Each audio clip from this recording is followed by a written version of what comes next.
Hey guys, Doc from the Goldhog, and today I'm going to introduce you to the new mini Highbanker in our line, which is the Piglet.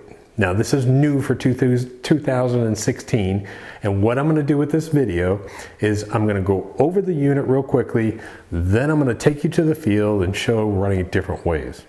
First, let me explain that if you want to find out all the details about this new unit, the Piglet, the mini Highbanker, I went ahead and I made a special little website for it, just so I could put all the information, specs, pictures. We'll be putting videos up, but it's minihighbanker.com. Now, you'll order from our website, which is goldhog.com, but I figured instead of changing a whole bunch of stuff, we just make the new little website, minihighbanker.com, put everything up there, answer all your questions, and we'll also be doing some questions and answers on our Goldhog forum as well too. So anyways, let me get right to the specs of the unit. The unit is very compact. The unit, it weighs about 20 pounds, and that includes everything. That's the main unit, the matting, the legs, everything. About 20 pounds. Real portable. 36 inches long, 8 inches wide. Header box is about 18 inches. Folds up and compacts, real portable. You can stick it in the trunk of a small car. Same thing, it ships in one box, so we can ship it anywhere in the world, which is really nice. The big point about our mini Highbanker, just like the excavator before it, is that usually when you run a mini Highbanker, you feel like you're running a toy, and I stress that point over and over.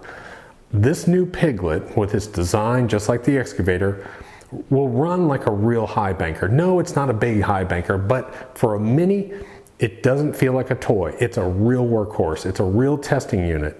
So it'll outperform, I would say, 2, 3, 4 times a standard mini Highbanker. So let's go ahead, I'll take you out to the field, we'll start running it in different units again. If you have any questions, go to the website, minihighbanker.com. Great information there. I'm trying to, even an owner's manual, tips on how to run everything. But let's just go out to the field and I'll show you some of the things about the unit. Hey guys, Doc from the Goldhog, and today we're going to be showing you our new Mini. This is for a new product for 2016. And we're out here, we're going to be running the new Mini, and we're going to call it the Piglet. Since the old one was called the excavator, we're going to call this one the Piglet, so we don't have any confusion. There's always been a little confusion about what version Mini am I getting. Well, we have the excavator, which will be dropping as a product, and it'll be replaced by the Piglet. So today I'm going to be running the Piglet. I'll go over it with you. But I'm going to run it today showing it in its standard mode, which is just with the normal 36-inch sluice, which is how most people run it, to be honest. And then I'm also going to show it, or after we run that, I'm going to put the extension on it. We have a 36-inch extension that I'm going to show you that some people put onto it. And I'll answer the question, should I get the extension or should I not get the extension?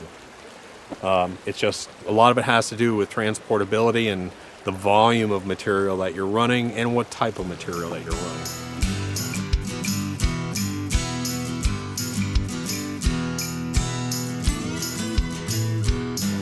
All right, so we actually wanted to design this Highbanker around a small pump that's inexpensive and transportable. So this is one of those cheap eBay pumps that you can get. It's 1.5 horsepower. The GPH on it is right around 3,000 GPH. It's a 1.5 inch pump. The unit has 1.5 inch plumbing. So we go from a 2.5 horsepower, about a 3,000 GPH pump, 1.5 directly. We can go right into the Highbanker. Now let me show you the way I like to run it, because if you run this thing, you really have to run this pump at 100% full idle, or full RPMs. So it's loud. These little pumps are loud. They're they're a little annoying during the day, but they work really well, and they're cheap. They're about 160 to 180 bucks. You can buy these pumps. They're cheap China pumps. It's not a Honda. It's not going to last you forever. But I've had this one. This one's old and beat up. I've had it probably 3 years. Now let me show you the way that I actually like to run this system. So this is just a cheap trash pump again. You can buy these cheap 2-inch trash pumps for about 160, 180 bucks. You can get them on eBay, you can get them from Harbor Freight, you can get them from wherever you want. You don't have to worry about a lot of you don't have to worry about a lot of GPH. What I'm doing with this one is I reduce it down at the pump to 1.5. So it's a 2-inch pump, 2-inch semi-trash. I reduce it down to 1.5. I have to have a control valve on here because I'm going to have to reduce it down even at idle. But this is why I like to run this pump. I can run this pump at idle all day long. It's just nice and quiet. You'll hear it running in the background, but it's just running at idle, and I still have to reduce some of the water on it. So even at idle, I still need my reducer. You're going to have that reducer valve on it. And then I run 1.5-inch lay flat hose. You can take the lay flat hose directly into the unit if you want, but the problem is you're always going to have kinking. So no matter what you do, you're going to have some kinking on here. And so what I do is I just take a little piece of either spa hose. This is 1.5-inch spa hose or dredge hose.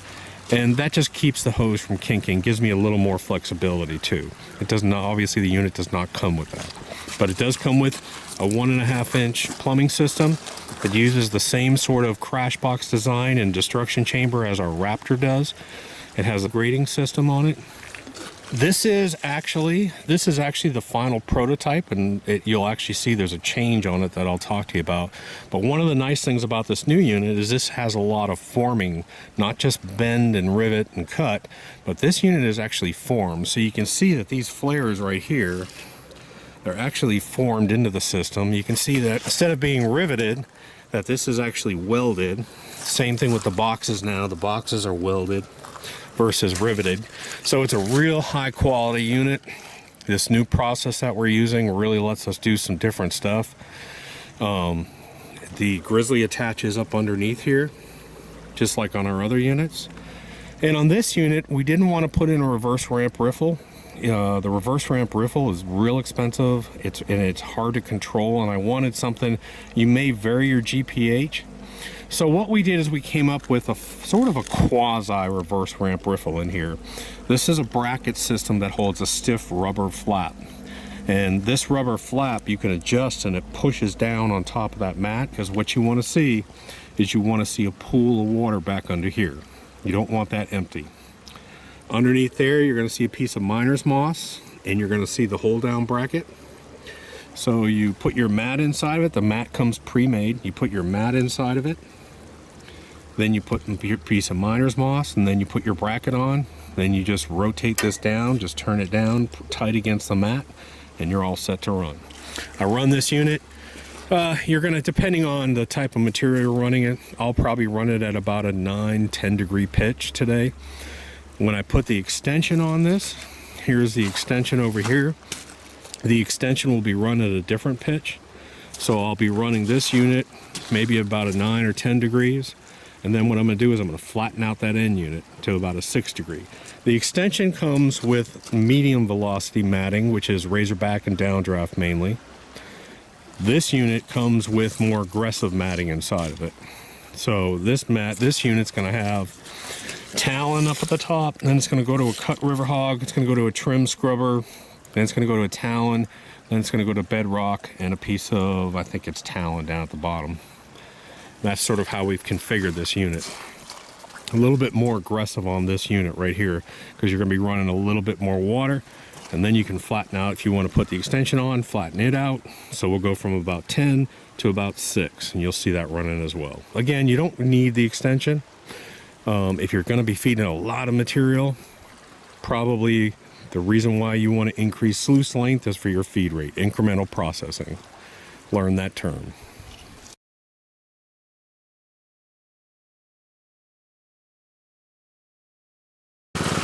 Hey guys, so let me go ahead and show you how I like to run the Mini. We know that we have a ton of clay sitting here, okay?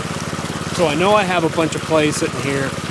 I would normally have to sit here and baby this thing and try and get clays to break down, and here's what I tell people: don't worry about it. I'm going to feed this thing really hard right now, and what I'm going to do is I know that there's going to be dirt and clay coming off the back of this header box, and all I'm going to do is every so often I'm going to pause and I'm going to put that material back through and then move it out of the way. You'll see what I mean here in just a minute. So what I'm going to do is I'm going to feed this thing pretty hard,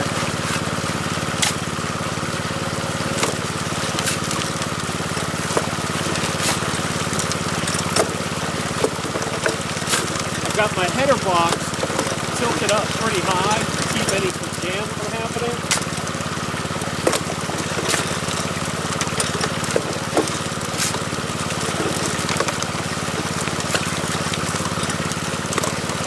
And I'm gonna let all my material sort of sit here and just get washed and broken down. Every so often I'm gonna grab what's here and just run it back through.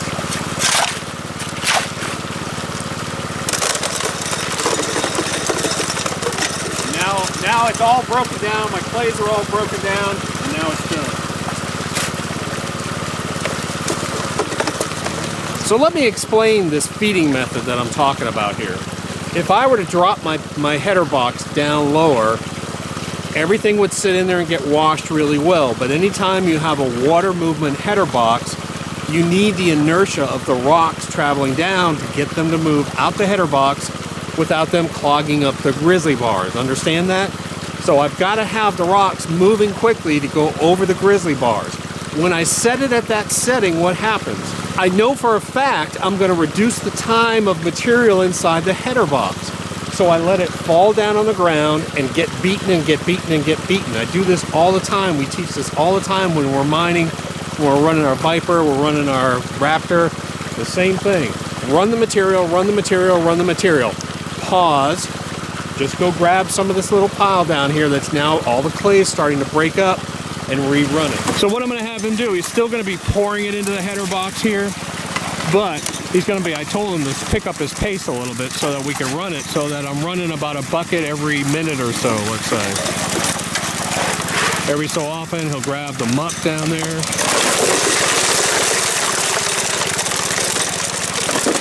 And just dump that muck, and now he's clean to go. Now you can see, hold up. So now all of a sudden, especially if we're looking for gems, now these gems are going to get washed nice and clean down here, so we'll be able to see the gems. But you're going to see he's putting in a lot more dirt than you're seeing down here. The majority of this dirt is being broken up and actually going through the sluice.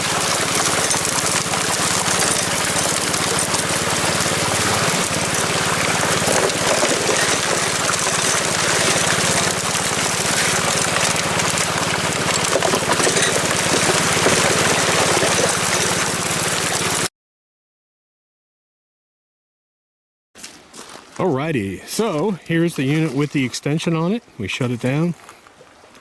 So what we've got is we've got the regular mini here, 36-inch long sluice, 8 inches wide, and now we've added on the extension. The extension just attaches with 2 wing nuts right here, and we have this with downdraft and razorback mat mostly in it. And again, we'll run this system the way that this is out of that dual zone technology. We have aggressive matting up here. We're going to run this at like a 10 degree pitch. This is a medium velocity mat. We're going to run it at about a 6 degree. So you can see that it comes here and sort of flattens out. So that's how we're going to run this unit. Now this is the mini with the extension. All right, so let me go ahead and show you how we're doing this, and you'll be able to see what I'm talking about. This water is moving pretty fast through this upper box, like we do on our normal units. Then, when it comes to this unit, it's going to hit a different mat. It's going to hit razorback and downdraft. Now, right in here where it joins up, the water speed is still going to be pretty high. And as it goes down, it's going to get slower and slower and slower. And again, it's going to offer varying capture zones in here. And this is where, if you're going to go at a high feed rate, you need to watch the video on incremental processing. Because what's going to happen is the higher your feed rate, the longer sluice you need. So you can see now that what we've got is we've got a long sluice system on here. And you'll be able to see just how thick and muddy this water gets.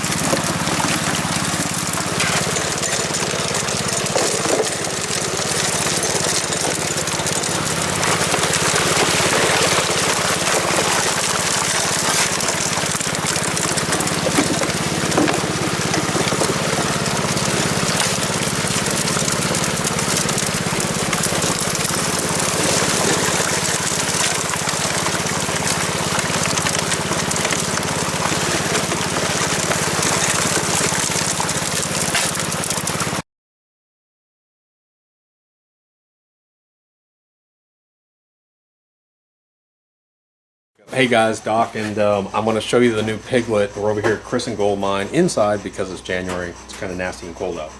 But one thing I want to do is I want to show you, there's going to be a few questions about this new flexible reverse ramp riffle or flap under the header box. And I'm going to show you sort of the psychology of this, that it is adjustable, that you can move it around based on your use.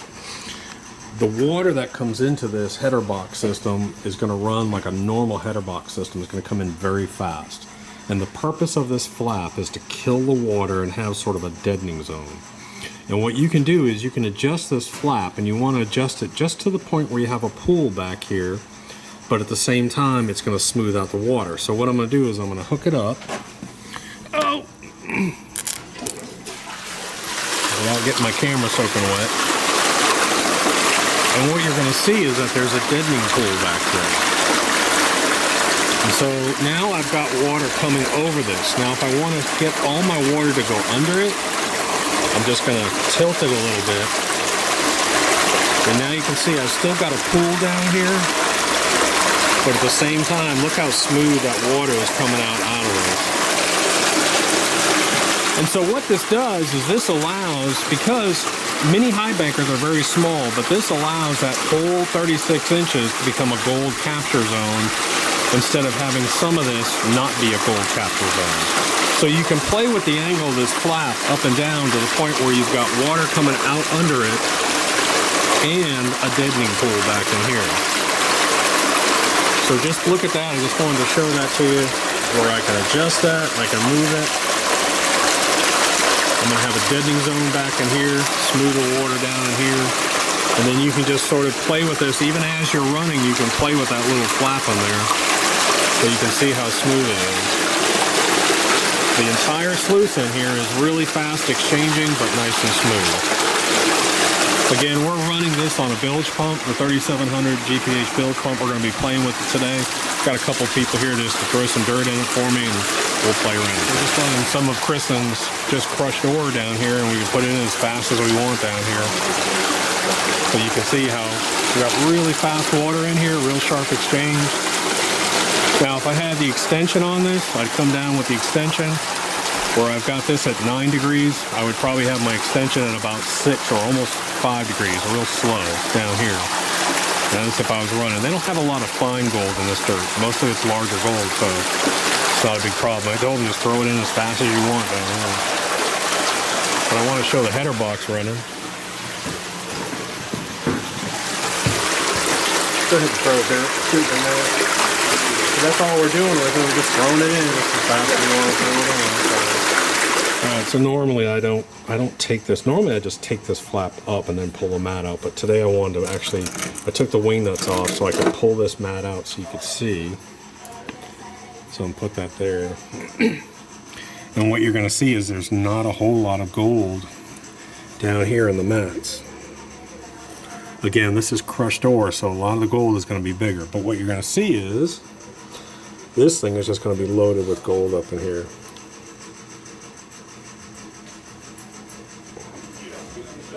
So a lot of my gold is actually just going to be trapped right up here in that first 6 inches is where I'm going to see so much of my gold. And there'll be very little gold all the way down in here.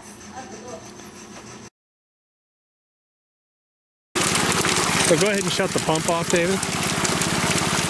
Okay, so I've got the unit shut down now. We went ahead and shut it down. So now I want to show you what the mats kind of look like.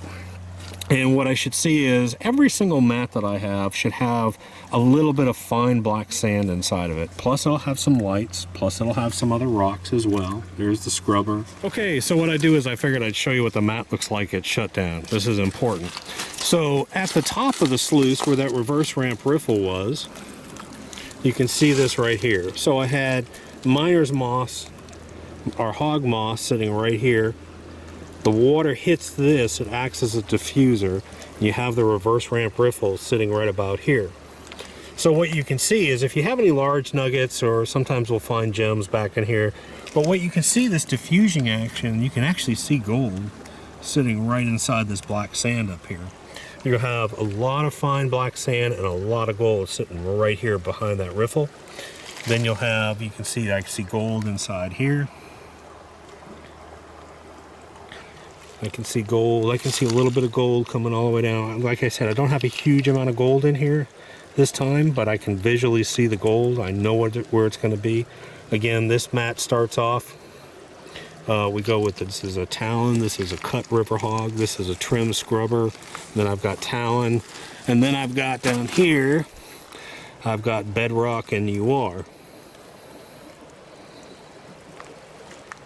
So let's wash this out and let's see what it looks like. But I wanted to give you a sort of an overall picture of what this should look like. And you can see that every single mat, I've got some fine black sand in every single mat. You don't want this mat to blow out. I've got blondes and fines both in there. Okay, so I don't know if you're going to be able to see this or not, but I have about a cup of concentrates in my pan here, and that's all I'm going to have from this lower unit. So this is the lower mat. I'll do a quick test pan on this and see what we got inside of it. I'm just going to pan it out over here.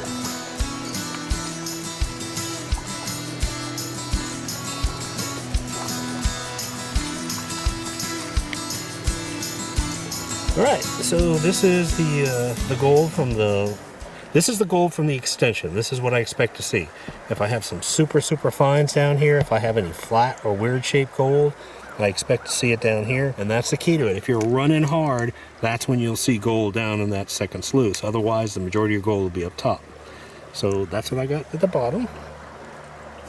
And I don't know, maybe a grain. I don't know, not much. Let's go check the main sluice now. All right, so here is the upper sluice. And I would say, I'm guessing a gram and a half of gold in here. Maybe 1 grain down in the bottom sluice.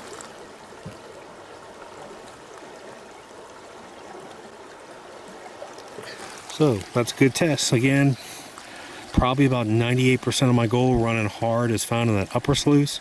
2% of it's going to be down in that lower sluice if you're running hard. Pretty good results. So anyways, guys, that was our day running this Mini. The last prototype we've got should be up on the website. Again, you don't need the extension, but if you're going to run, it allows you to run harder and a heavier feed rate. The extension is 36, the main unit's 36 inches long, so still real portable. That lower section only weighs maybe about 6-7 pounds. The upper portion is right at 20 pounds. That's about it. So anyways, let's get this stuff loaded up.